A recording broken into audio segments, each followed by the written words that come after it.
ডিগবৈ চহৰ আৰু পাৰ্শ্বৱৰ্তী গাঁওসমূহত নিচাযুক্ত দ্ৰব্যৰ প্ৰচলন বৃদ্ধি হোৱাত ডিগবৈ থানাৰ আৰক্ষীয়ে ইয়াৰ বিৰুদ্ধে অভিযান তীব্ৰতৰ কৰি তোলাত কিছু ৰোধ হোৱা সময়তে আজি ডিগবৈ বৰবিল মধ্য ইংৰাজী বিদ্যালয়ত এখন সজাগতা সভা অনুষ্ঠিত হয়।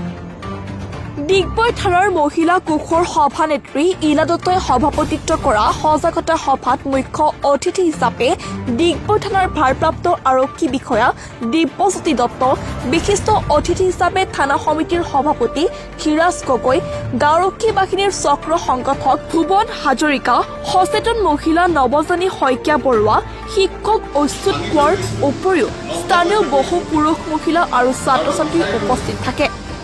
নিচাযুক্ত দ্ৰব্যৰ প্ৰচলন ৰোধ কৰাৰ বাবে কৰিবলগীয়া দিশসমূহৰ ওপৰত বিশদভাৱে সভাত আলোচনা কৰা হয়।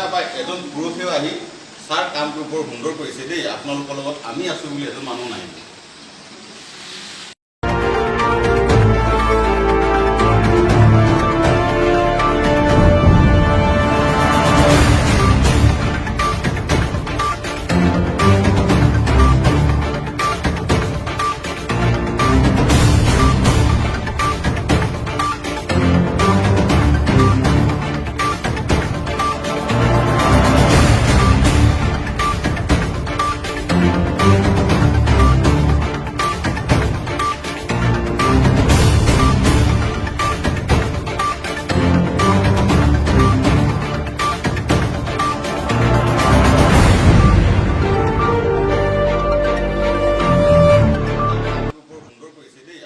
ডিগবৈৰ পৰা নিতুমণি শইকীয়াৰ ৰিপৰ্ট, নিভাজ অসম লাইভ।